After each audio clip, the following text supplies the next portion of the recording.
ఈ బిజినెస్ ఏదైనా మీ ఊర్లో ప్రమోషన్ చేయాలంటే అది సుమన్ టీవీతోనే సాధ్యం. ఇప్పుడే సంప్రదించండి.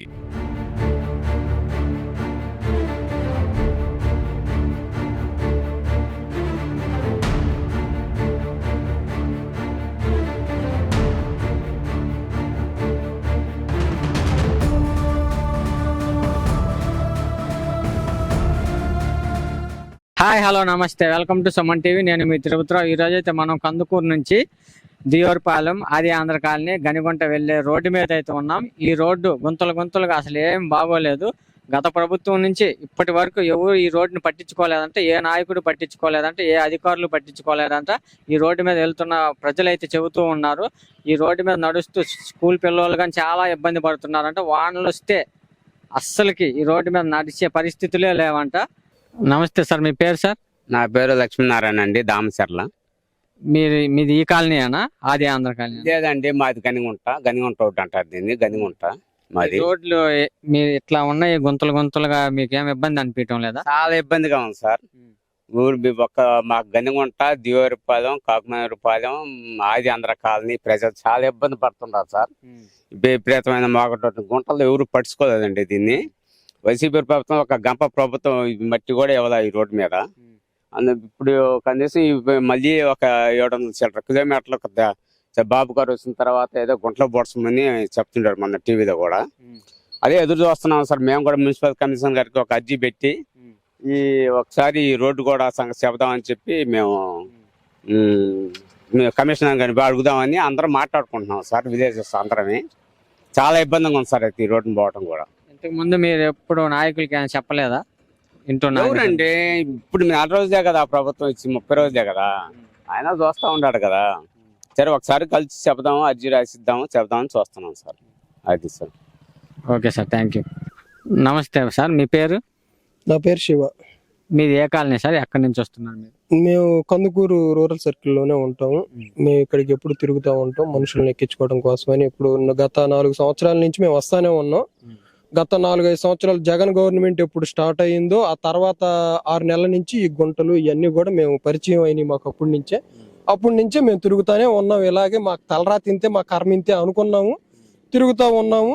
అప్పటి నుంచి ఇప్పుడు దాకా ఎవరు పట్టించుకున్న వాళ్ళు అయితే లేరు. మొన్న సడన్ గా గవర్నమెంట్ ఫామ్ అయిన ఈ సందర్భంగా అప్పుడు పవన్ కళ్యాణ్ గారు అభివృద్ధి చేస్తాం, పంచాయతీరాజ్ కింద అన్ని అభివృద్ధి చేస్తా ఉన్నారు. మాకు అదైతే నచ్చింది. ఎందుకంటే ఫస్ట్ ఆఫ్ ఆల్ ఆ విధంగా ప్రెస్ కాన్ఫరెన్స్ అలాంటివి చూసి మేము గత 5 సంవత్సరాలు అయింది. 5 ఏళ్లలో మేము ఎప్పుడు కూడా అలాంటివి మేము చూడాలి. వాస్తవంగా మా 2వ ఓటు హక్కును వినియోగించుకున్న తర్వాత ఎప్పుడు చూడలేదు. మళ్ళీ 3వ ఓటు హక్కు వేసుకున్న తర్వాత ఇప్పుడు చూస్తున్నాం మళ్ళీ ఈ ప్రెస్ కాన్ఫరెన్స్లు కానీ బయట స్వేచ్ఛగా తిరగటం కానీ వేస్తారనే నమ్ముతున్నాం. ఇంకో 2-3 నెలల్లో పడిద్దని నమ్మకంగానే. వానలు పడినప్పుడు బాగా ఇబ్బందిగా అనిపించింది. చాలా ఇబ్బందిగా ఉందండి. అన్ని మట్టి బాగా జారిపోతా ఉంది. ఇటు పైన బాగా వర్షాలు పడ్డాయి అంటే అదిగోండి ఆ బ్రిడ్జ్ మీదగా నీళ్లు వస్తాయి. నీళ్లు వచ్చినాయి అంటే ఇంకేం ఉండదు, అటు రాకపోకలు అన్ని ఆగిపోతాయి. ఈ కందుకూరు సర్కిల్లోకి వచ్చినప్పటికి ఇది ఒక్కటే కాదు, ఇలాంటి వంతెనలు దగ్గరగా 4-5 వంతెనలు దాకా ఉన్నాయి.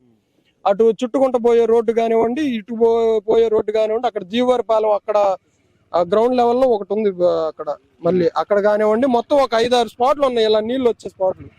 ఈ విధంగా కనుక నేను వర్షాకాలంలో ఇలా వదిలేశారంటే మాత్రం జనాలకి చాలా అంటే చాలా ఇబ్బంది అయ్యింది. మామూలుగా ఇబ్బంది కాదు.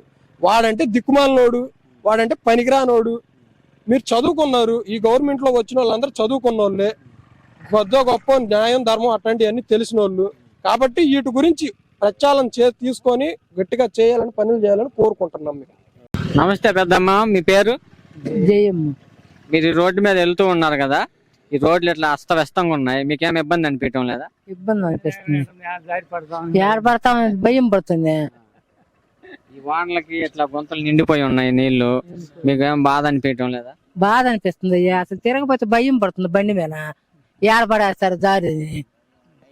ఇంకా చెప్పాలంటే వాడు వచ్చినా అని చెప్తుండయి. అప్పటి నుంచి మీరు ఎవరికి కంప్లైంట్ ఇవ్వలేదా? మేము ఎవరికి ఇవ్వలేదమ్మా.